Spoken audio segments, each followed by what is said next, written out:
My search led me to the study of the spiritual forces with which all of us are blessed. And it was in this field that I came upon a clue which has enabled me to help millions of people to find their earthly destinies. I want to describe my discovery in the simplest terms possible, because it will reveal to you why it is true that whatever the mind can conceive and believe, the mind can achieve, regardless of how many times you may have failed in the past or how lofty your aims and hopes may be. I caught my first fleeting glimpse of the profound law which provides the means by which we may choose our own purpose in life and attain it, while I was being coached by Andrew Carnegie during the organization of the Science of Success philosophy. I had just finished telling Mr. Carnegie that I feared he had chosen the wrong person to give the world the first practical philosophy of personal success because of my youth, my lack of education, and my lack of finances. Well, at this point, Mr. Carnegie delivered a lecture that I shall never forget, because it changed my entire life and paved the way for my helping to change the lives of millions of people, some of them not yet born. Let me call your attention to a great power which is under your control, said Mr. Carnegie. A power which is greater than poverty, greater than the lack of education, greater than all of your fears and superstitions combined. It is the power to take possession of your own mind and direct it to whatever ends you may desire.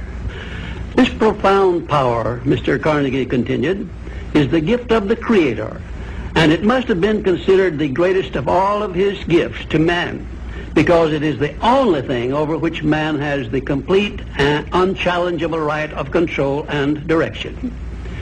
When you speak of your poverty and lack of education, Mr. Carnegie explained, you are simply directing your mind power to attract these undesirable circumstances, because it is true that whatever your mind feeds upon, your mind attracts to you.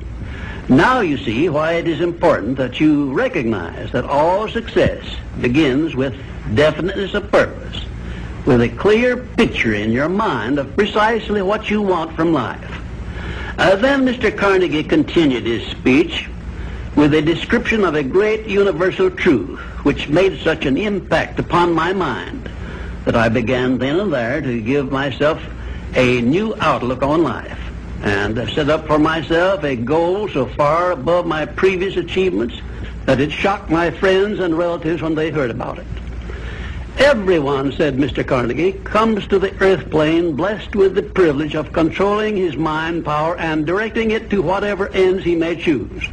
But, he continued, everyone brings over with him at birth the equivalent of 2 sealed envelopes, one of which is clearly labeled the riches you may enjoy if you take possession of your own mind and direct it to ends of your own choice. And the other is labeled the penalties you must pay if you neglect to take possession of your mind and direct it. And now let me reveal to you, said Mr. Carnegie, the contents of those 2 sealed envelopes. In the one labeled riches is this list of blessings. 1, sound health. 2, peace of mind. 3, a labor of love of your own choice. 4, freedom from fear and worry. 5, a positive mental attitude. 6, material riches of your own choice and quantity. In the sealed envelope labeled penalties, Mr. Carnegie continued, is this list of the prices one must pay for neglecting to take possession of his own mind. 1, ill health. 2, fear and worry. 3, indecision and doubt. 4, frustration and discouragement throughout life. 5, poverty and want. 6, and a whole flock of evils consisting of envy, greed, jealousy, anger, hatred, and superstition. Now, my mission in life is to help you and everyone who needs my help to open up and use the contents of the sealed envelope labeled riches. and the starting point from which you must take off if you wish to write your own ticket from here on out for the remainder of your life, I will describe for you in these simple instructions. 1, procure a neat pocket-sized notebook, or something on the order of this one here, loose leaf affair. And on page 1, write down a clear description of your major desire in life, the one circumstance or position or thing which you will be willing to accept as your idea of success. And remember before you begin writing that your only limitations are those which you set up in your own mind or permit others to set up for you.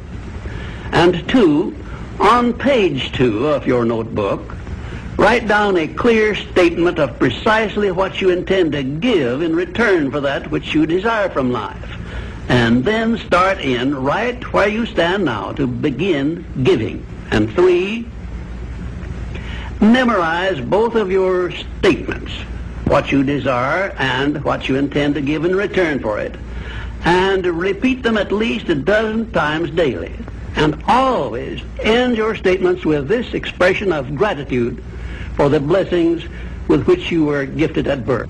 I ask not, O divine providence, for more riches, but more wisdom with which to accept and use wisely the riches I received at birth in the form of the power to control and direct my mind to whatever ends I desire. If you are not too successful or self-satisfied to accept and express this profound prayer, if you accept it and express it in the same spirit of humble sincerity in which I pass it on to you, a new and a better world will reveal itself to you. A world in which you will see reflected the circumstances and the things which you yourself have created. And now let me close this, our first visit, with my favorite expression of gratitude.